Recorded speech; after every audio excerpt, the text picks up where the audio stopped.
Huge game this week. So I'd love to know from your perspective, when you look at the offense of the Rams, what sticks out on what it is that they do well?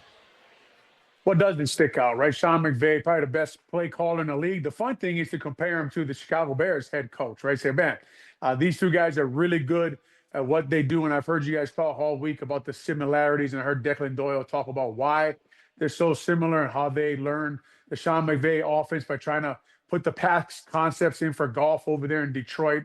I noticed that he likes to use, a lot of tight ends, likes to use a lot of 13 personnel. I heard you guys talk about that, the 3 tight end set, but just the way that he gives his players an advantage, like Ben Johnson does, right? He gives his players an advantage with motion, with formation, with play calling, with what he does. And of course, his quarterback is really good at what they're asking him to do. They got Puka Nacua, right? They got Devontae Adams. They got Kobe Parkinson, very good tight end. Caught the game-winning touchdown pass last week against the Carolina Panthers. They got a good run game. They got a good offensive line. They're just they're a tough matchup for the Chicago Bears defense, who has been struggling a lot. But when you turn their film on, Lawrence and Spiegel, I'm sure you're like me.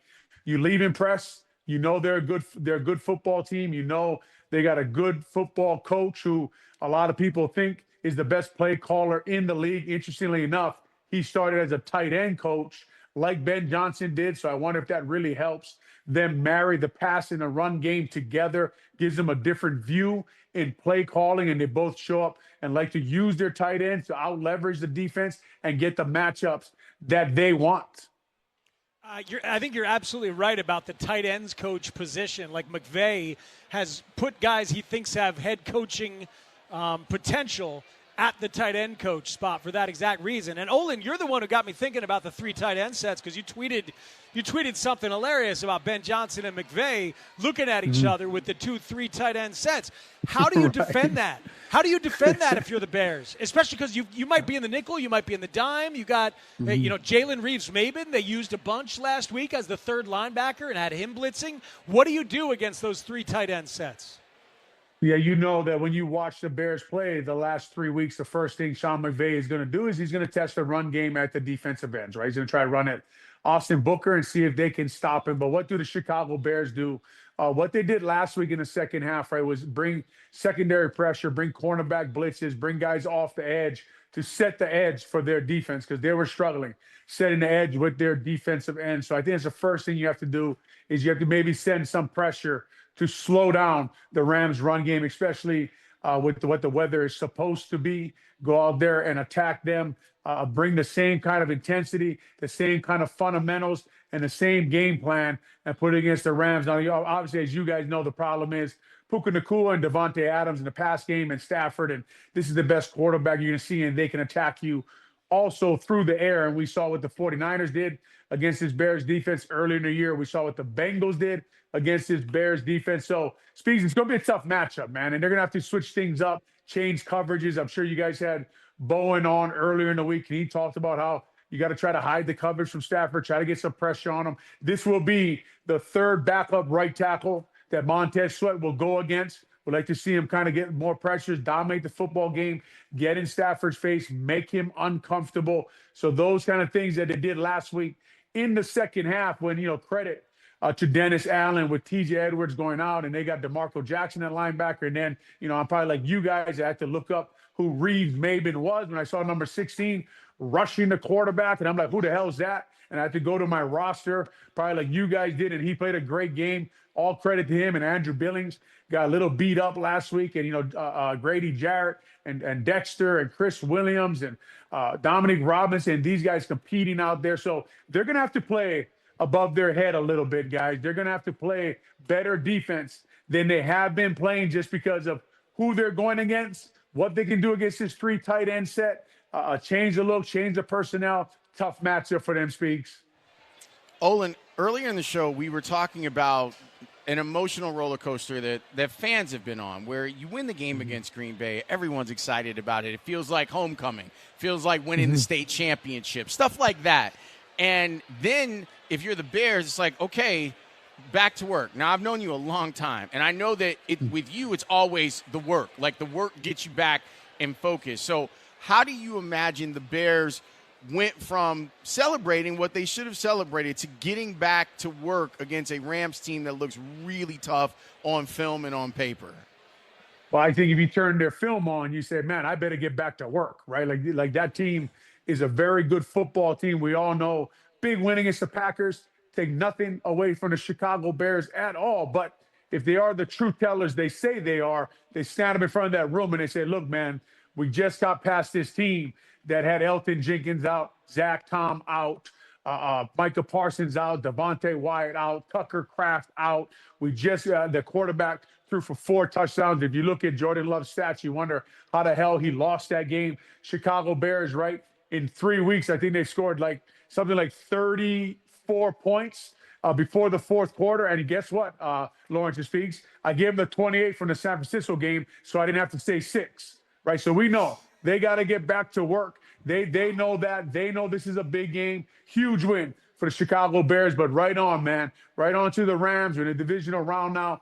This time, this is the kind of football team that you want to go out there. This is kind of real reason why you make it to the playoffs, because you're ready to go. But all you got to do, Lawrence, is turn the film on, and you know you better lock in versus these Los Angeles Rams.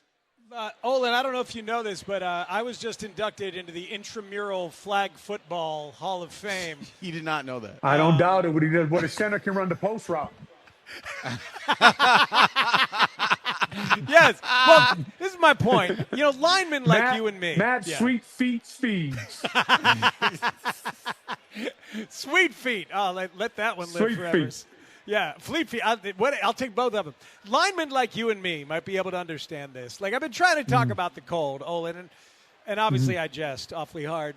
But look, the cold can matter. Like, even just playing stupid flag football games. Okay, I remember being out there in the cold and lining up against people and seeing, you know what, this dude I'm going against, he doesn't want to be here quite as much as I want to be here. Just like that little bit of will and willingness that can get eaten away, especially if you start trailing and you're like, man, this is freaking miserable. So I'm counting on that possibility, if not from the quarterback, Stafford, at least from the linemen or linebackers or wide receivers who need to block. Like, they might not want to be out there as much as the Bears. Is that conceivable? It is conceivable, and I always find it funny that the people who usually say the bear weather is not real and it doesn't matter, the people who never played in Bears weather or never try to go out there and snap a football when it's 2 degrees, right? Now, Coleman Shelton, their center, you guys know that name well. He played in Chicago, right? Matt Stafford has played a few games in the cold, specifically last year, right, in the playoffs. And they got tough receivers like Puka Nacua. You guys talked about they like 13 personnel, 3 tight end sets, like to run the football. They're getting Kevin Dotson back. Their right guard, who's a really good run blocker. They got a good offensive line. They got good defenders, but it does affect. From a guy who played center, you do have to concentrate on your ball handling a little more, right?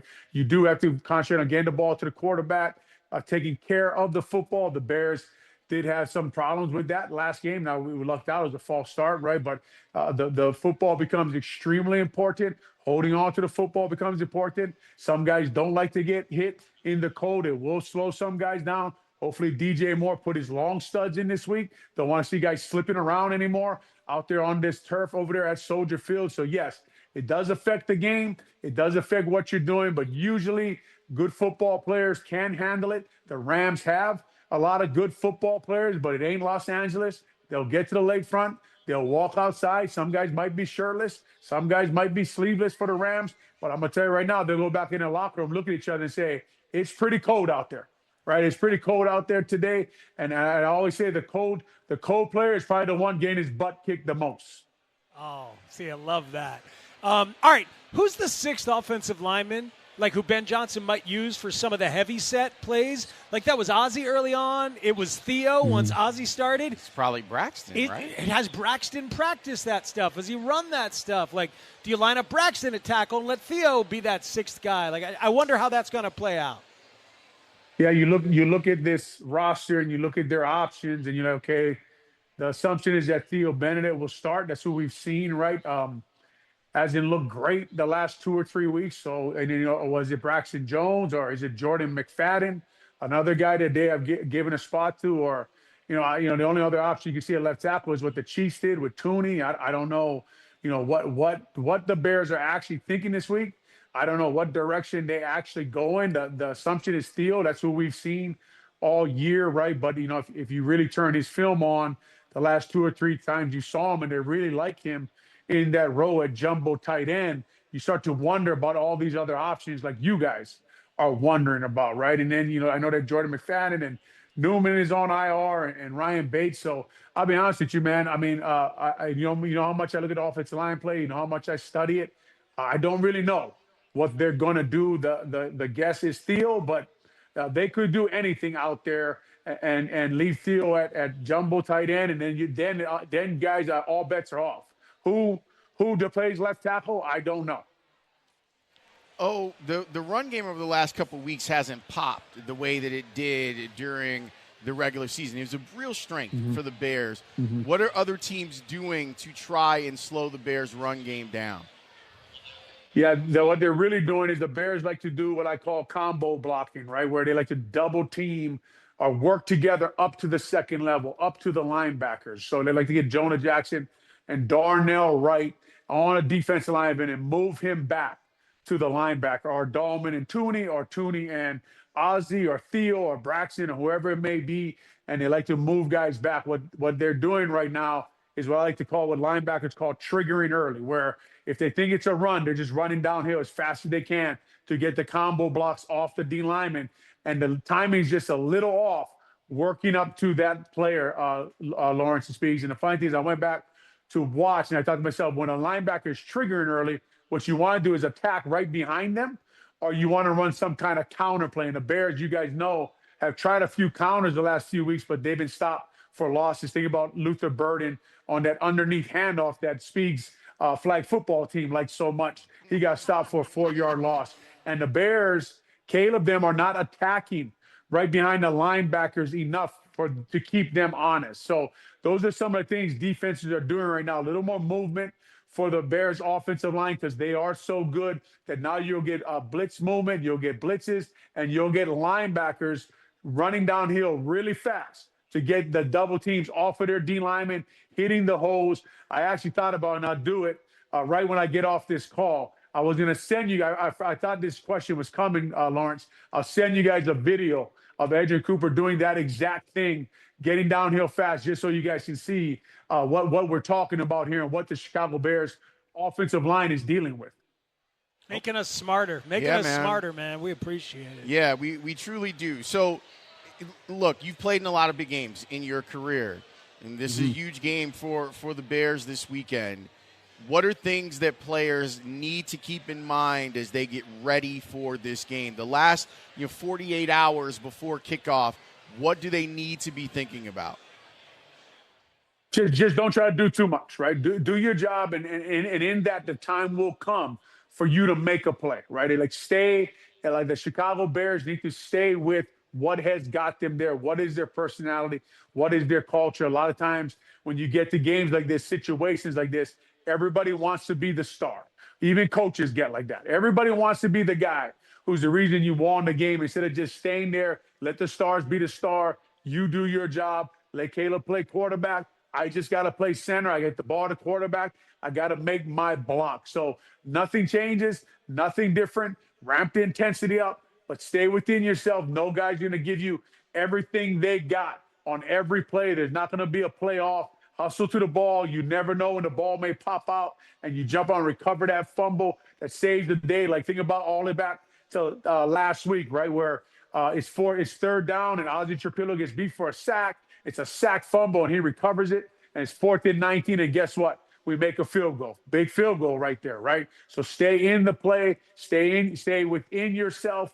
Don't try to do too much. Don't worry about all of a sudden you get to this kind of week, Lawrence, and it's hilarious to me. You'd be amazed how many guys want to give the speech for the TV, right? They want to give the speech. They want to give the talk to the team. You haven't heard from them all year. All of a sudden, they're the guy. There's a camera on, and they're telling you, we got to pick it up today, Olin. You're like, whoa, I didn't even know you had a voice on game day. So, no, we don't need any of those heroes, right? We don't need another hero. Just stay within yourself. Do the things you've been doing. Go out there, beat the Rams. Olin, we couldn't have asked for a better conversation leading into this game than this one. congratulations again, man. You've earned everything that you've ever gotten, and so for us as your partners and your teammates here at the Score and your friends like all over the country, we're so happy for you, man. My God, they call it the Spiegel Feelings Corner. Hey, Lawrence is. I have a tremendous amount of respect I'll tell you for right now, though, and this is honest. I've always been surrounded by great people. You heard on Tanny, and Tanny. I mean, is anybody better than Tanny at finding these highlights and playing them? And you heard them say I was playing next to another All-American and Benji Olsen. At Bob Sapp, at Corey Dillon at running back, at Brock Heward.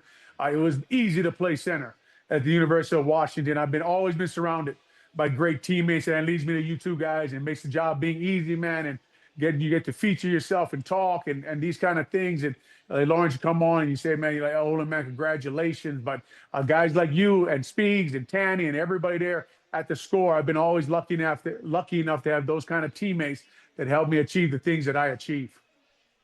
It's all good, man. Have a wonderful weekend, and we'll talk to you next week, sir.